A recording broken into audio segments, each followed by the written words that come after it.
November 18, 1942. Henderson Field, Guadalcanal.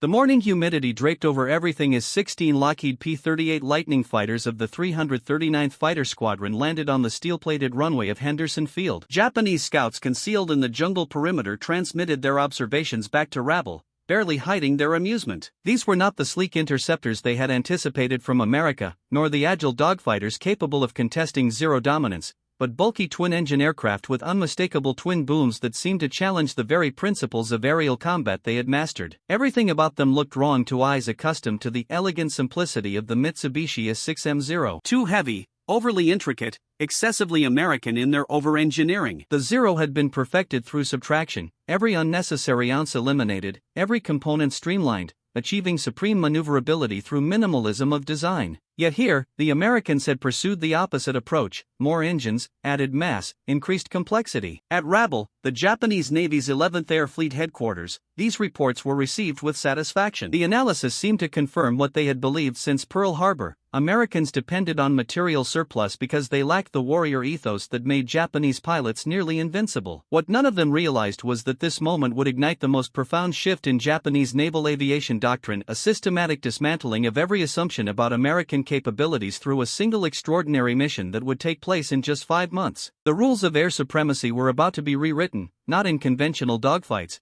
but in a new form of warfare the Japanese had never envisioned. Long-range precision interception that would ultimately destroy their most irreplaceable asset: the confidence they had accumulated. The dismissive stance had begun months earlier, in August 1942, when Japanese intelligence first reported these unusual new fighters appearing in the Aleutian Islands. On August 9, 1942, two P-38Es from the 343rd Fighter Group had downed a pair of Japanese Kawanishi H-6K flying boats, the first Japanese planes eliminated by Lightnings. But this distant engagement in the fog-shrouded Aleutians seemed irrelevant to the primary theater of operations. The initial Japanese intelligence assessment circulated to fighter units in September 1942 reflected institutional overconfidence. The report concluded that the twin-engine design demonstrated an American inclination toward mechanical complexity over combat efficiency and predicted that such aircraft would be inferior to their fighters in all situations demanding maneuverability. Among the officers reviewing these assessments was Commander Minoru Genda,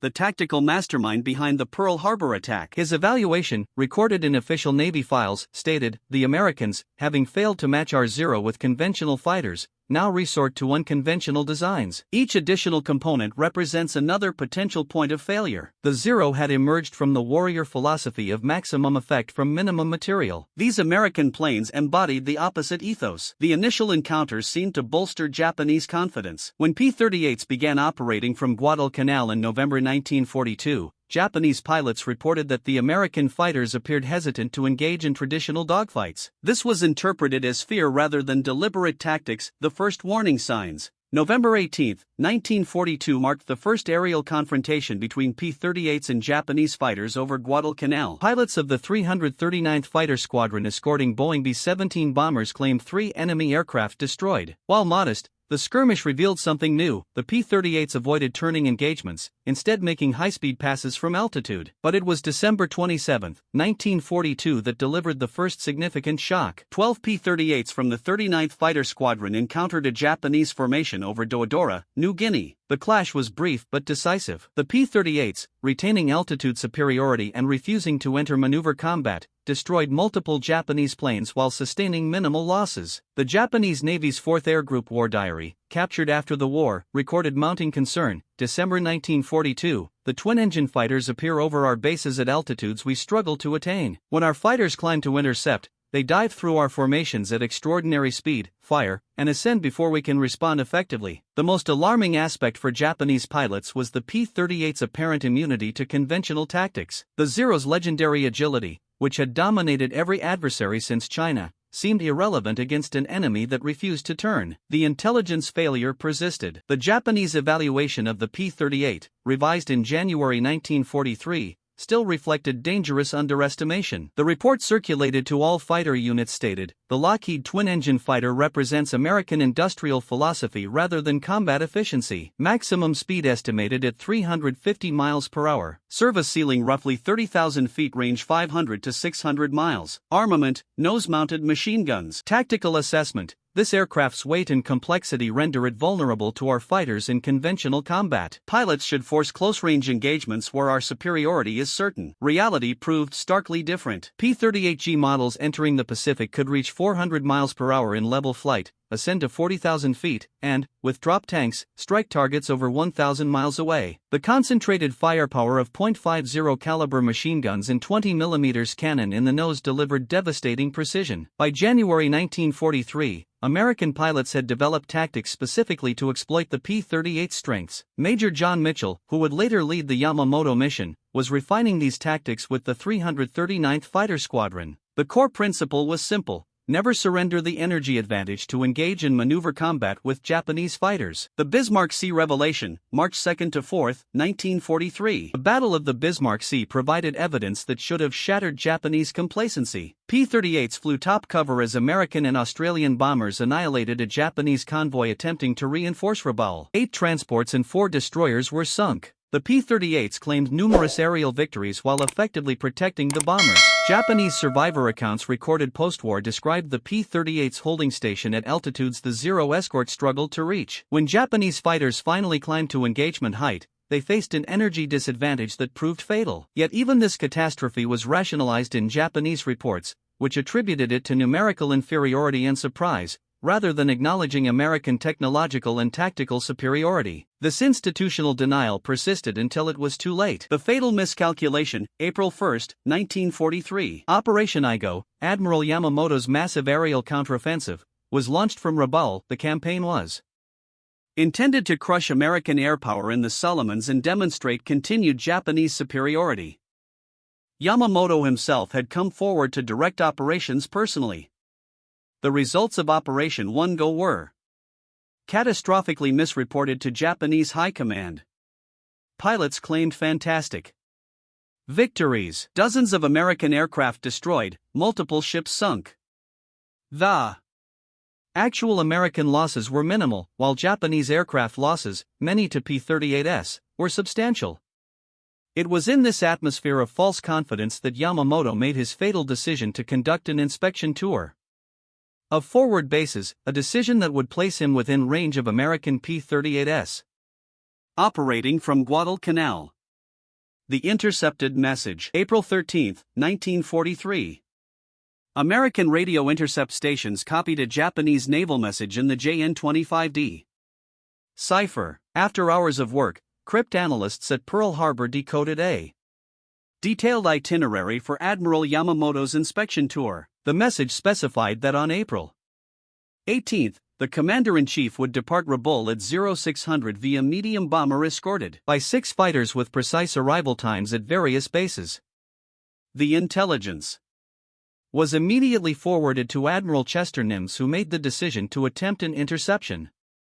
The only aircraft in the American arsenal capable of the mission was the P-38 Lightning. The interception point would be 400 miles from Guadalcanal at the extreme limit of the P-38's range, even with drop tanks. The mission planning. April 17, 1943. Major John Mitchell of the 339th Fighter Squadron was tasked with planning the interception. The route would have to be 600 m to avoid Japanese H-held islands and coast watcher positions, flying at wavetop height to avoid radar detection. 18 P-38s would fly the mission, designated as the Killer Flight to attack the bombers, 12 as top cover to handle the Zero escorts and 2 spares. The pilots selected included Captain Thomas Lania Jr., Lieutenant Rex Barber, Lieutenant Besby Holmes, and Lieutenant Raymond Hine for the Killer Flight. Mitchell's navigation would have to be perfect. There would be no margin for error in fuel consumption, no opportunity for a second pass. The entire engagement would have to be completed in minutes. The interception, April 18, 1943, 0710 hours. 16 P-38s took off from Guadalcanal's Fighter 2 strip. 2 had mechanical problems. They flew for 2 hours and 20 minutes at 50 feet above the ocean, maintaining complete radio silence, navigating by compass and clock alone. At 0934, exactly as planned, Lieutenant Doug Canning spotted the Japanese formation, 2 Mitsubishi G4M Betty bombers in trail with 6 Zero escorts.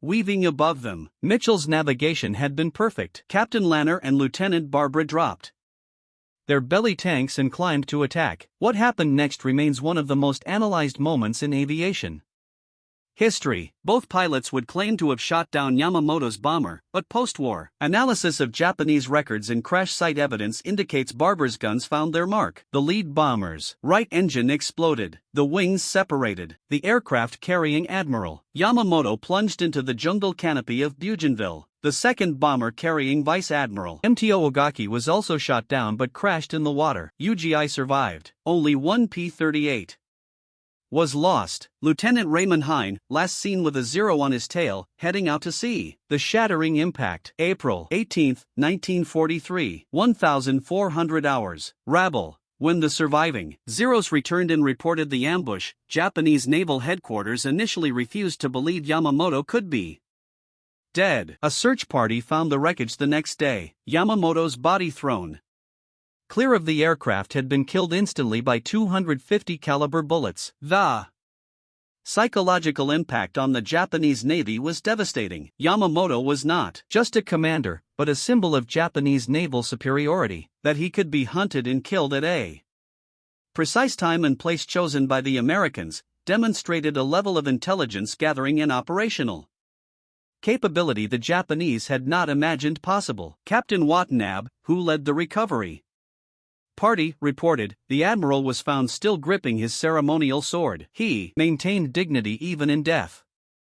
But the precision of the American attack, appearing at exactly the right moment at exactly the right place, this shattered our confidence completely.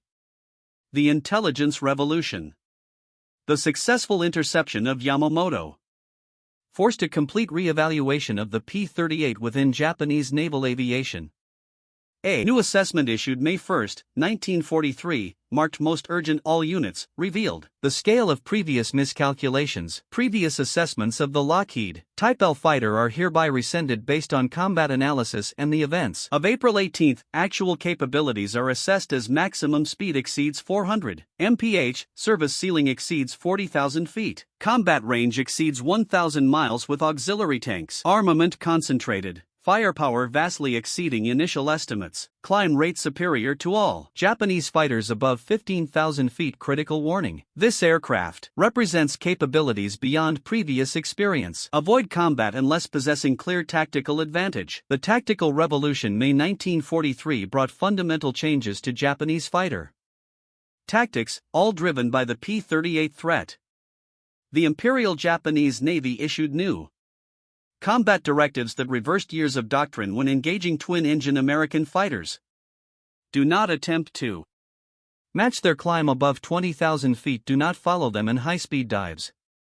Attack only when they are committed to ground attack or bomber escort. Disengage if they maintain altitude advantage. These directives represented a complete reversal of Japanese fighter philosophy, which had always emphasized aggressive engagement and spiritual superiority over material factors. The accumulating losses. Throughout 1943, the P-38 systematically destroyed Japanese air power in the Solomons and New Guinea. The toll on experienced pilots was catastrophic. Unlike American pilots who often survived being shot down thanks to rescue operations and the P-38's ability to return on one engine, Japanese pilot losses were usually fatal. By September 1943, most of Japan's pre-war trained pilots were dead. Their replacements, rushed through abbreviated training programs, lacked both the skills and experience to compete with increasingly proficient American P-38 pilots. The statistics were damning. Average Japanese pilot flight hours before combat, 1943, 200. Average American P-38 pilot flight hours 1943 400 plus Japanese pilot survival rate. After 10 missions 40%. American P-38 pilot survival rate after 10 missions. The Bomber Offensive October 1943. The P-38s revealed another dimension of their superiority. The ability to escort bombers at ranges no Japanese fighter could match. B-24 Liberators, previously vulnerable to interception, now struck targets throughout the Japanese defensive perimeter with P-38 escorts. that could remain with them for entire missions. The mathematics were relentless. Each P-38 could escort bombers on 1,000 miles missions. The Zero's maximum combat radius, even with a drop tank, was 600 m. This meant American bombers could strike from bases beyond Japanese retaliation range while still enjoying fighter protection. The Charles Lindbergh factor. In 1944, Charles Lindbergh, flying as a civilian technical representative, arrived in the Pacific to teach P-38 pilots improved cruise control techniques. His methods increased the P-38's combat radius significantly. Some sources indicate up to 30% improvement in range. Lindbergh also demonstrated the P-38's effectiveness as a fighter bomber, showing pilots how to deliver bombs with precision while maintaining fighter performance. This versatility further widened the gap between American and Japanese capabilities. The Marianas Turkey Shoot, June 1944. The Battle of the Philippine Sea demonstrated how completely the balance had shifted. While F-6F Hellcats bore the brunt of the fighter combat, P-38s operating from land bases provided long range cover and reconnaissance that helped orchestrate what became known as the Great Marianas Turkey Shoot.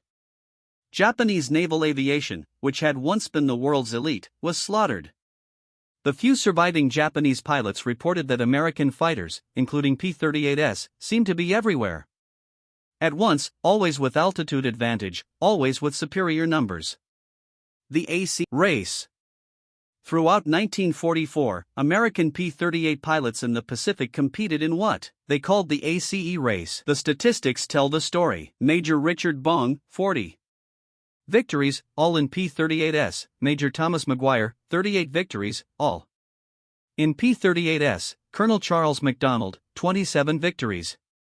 Lieutenant Colonel Gerald Johnson, 22 victories. These scores achieved in roughly 2 years of combat exceeded the victory totals of most surviving Japanese aces who had been flying since 1937. The P-38 had become not just a fighter but an ace-making machine. The final assessment. By 1945, Japanese naval aviation had effectively ceased to exist as a fighting force.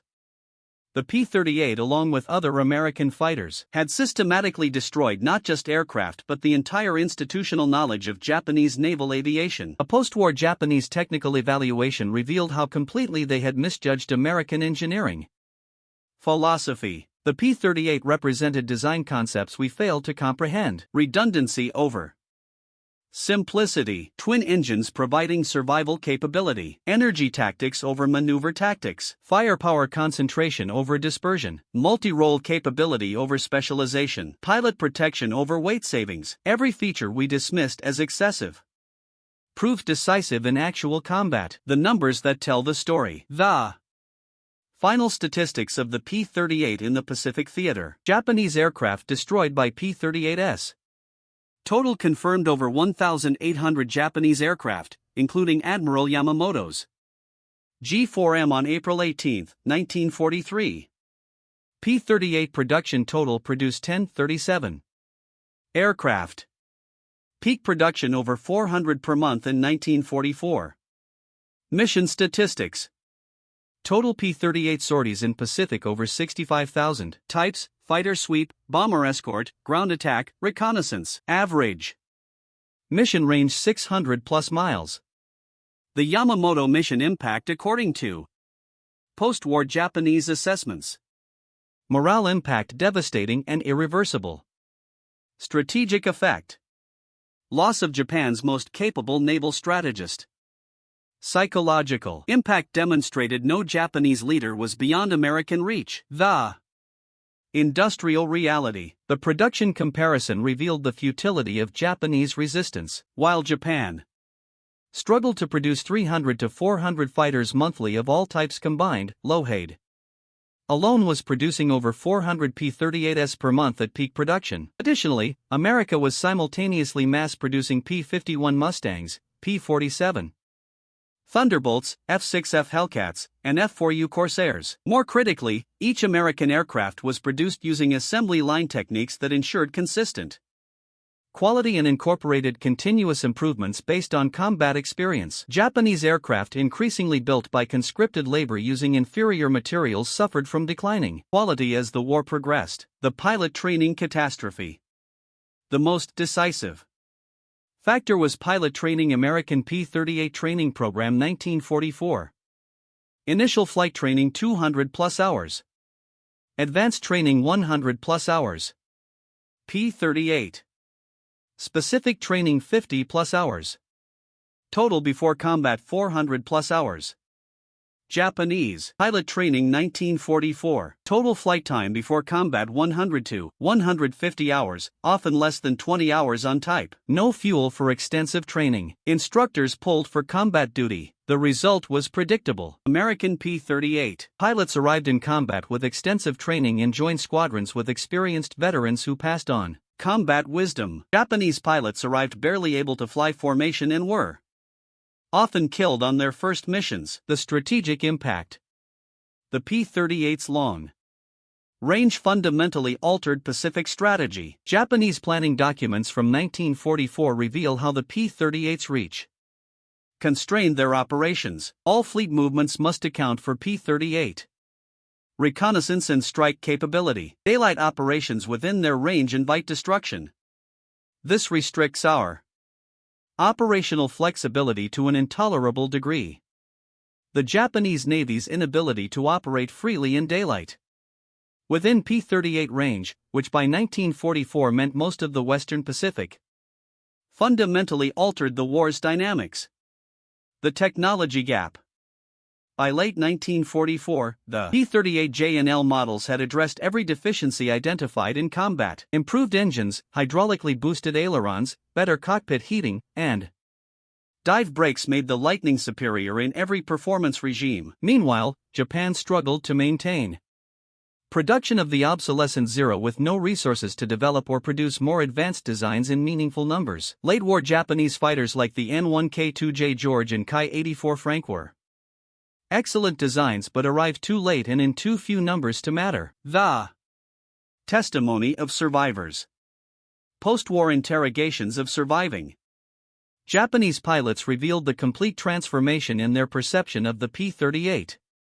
Lieutenant Commander Sadamu Komachi interviewed in 1946. We began the war believing our spirit and skill were superior to American materialism. The P-38 proved that properly employed, technology defeats spirit. You cannot fight physics with courage. Captain Teo Tanamu 32 victories survived the war. The P-38 was not the best turning fighter, not the fastest, not the highest flying, but it was good enough at everything and it was everywhere. We called them twin-tailed shadows because they seemed to be waiting wherever we flew. The legacy evaluation.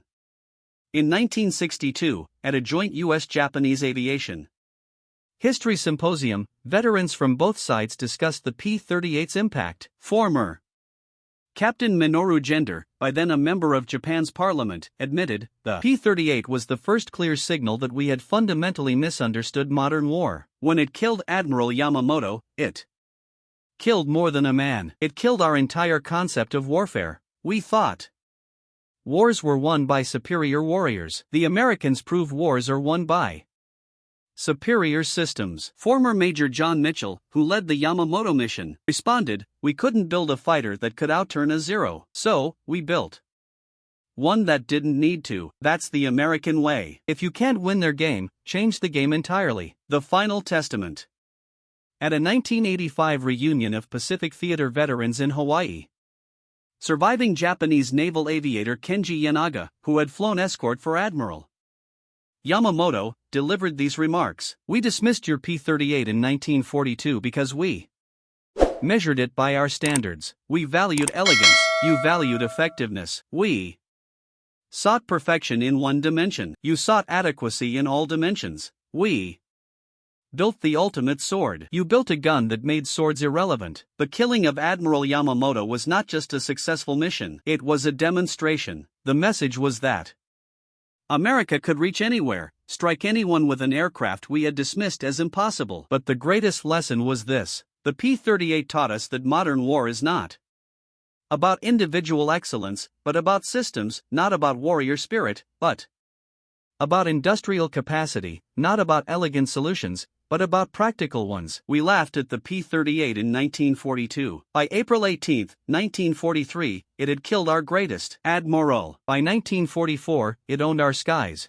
The laughter ended forever when we realized we were not battling mere pilots. We were up against an entire industrial apparatus capable of producing quality on a massive scale. To the men who flew the Lightning, victory was more than winning a war, it was changing the way wars would be fought for all time. Epilogue. The figures that matter. Admiral Yamamoto's death on April 18, 1943 represented more than the loss of a brilliant strategist. It marked the point when the destiny of Japanese naval aviation was sealed. The P-38 Lightning had shown that American intelligence, logistics, and technology could project power across vast distances with surgical accuracy. The 16 P-38s that departed Guadalcanal that morning carried more than weapons and fuel, they carried the proof that the era of industrialized warfare had arrived. Wars would no longer be decided by the valor of individual warriors, but by the ability to manufacture superior weapons in overwhelming numbers, train pilots methodically, and wield technology skillfully. From November 1942, when Japanese commanders first laughed at the ungainly twin-boomed fighters arriving at Guadalcanal,